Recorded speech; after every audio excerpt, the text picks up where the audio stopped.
Welcome to our Pulmonology 101 lesson. You can find this on pages 128 and 129 of your Nurse Workbook 2.0, or you can print the page below this video so you can follow along with me.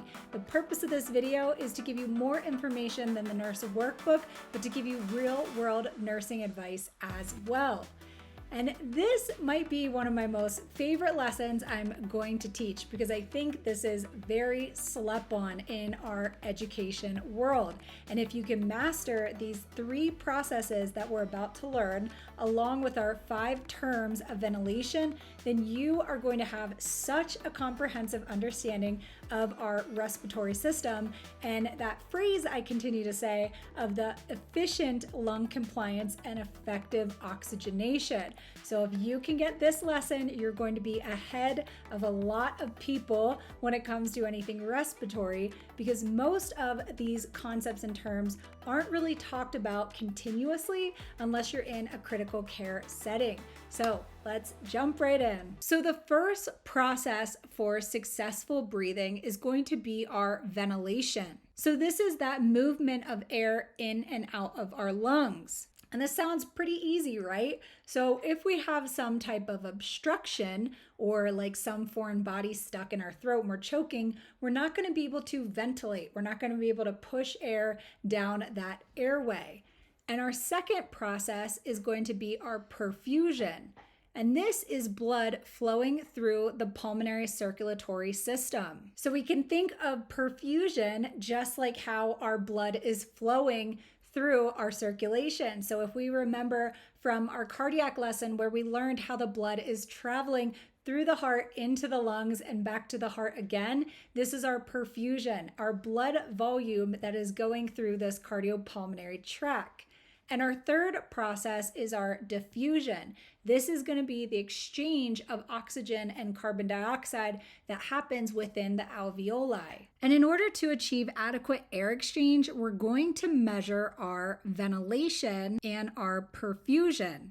So we want to find out the ratio of this ventilation perfusion, which is going to equal our VQ match, or this VQ ratio. Our VQ match is also known as our ventilation-perfusion match. This is going to represent the balance between air that's reaching the alveoli in the lungs, which is our ventilation, and the blood flow that's reaching the alveoli, which is our perfusion. So the simple way to say this is, it is the match of the amount of air you breathe in with the amount of blood flow that's coming in to the lungs. And this balance is going to be essential for diffusion to occur, this oxygen that transfers to the bloodstream and the carbon dioxide that's removed from it. So again, our ventilation is this air coming in, and our perfusion is the blood coming around this blood vessel that's dropping off CO2 and picking up O2, which is this diffusion. So our normal ratio of ventilation is going to be 4, or this means 4 liters per minute of air that reaches our alveoli. And our perfusion is going to be a 5. This means 5 liters per minute of blood flows through our capillaries.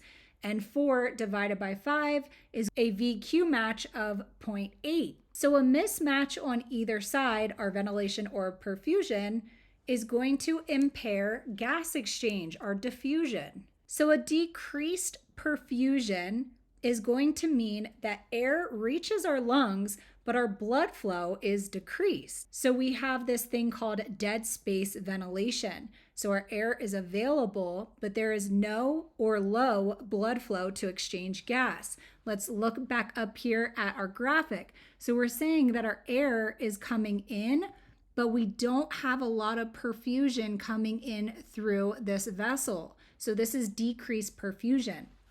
But this is going to result in a high VQ match. And a decreased ventilation means that our blood is flowing through our lungs, but the airflow is decreased. So we have the opposite problem. And this is called shunting because our unoxygenated blood is circulating. So again, if we look back up at our graphic, we have this blood that's flowing through here, but since we're not getting air in, we're not going to have good diffusion again. So this means we're going to have a lot more unoxygenated blood leaving the alveoli and back to the heart and around the body.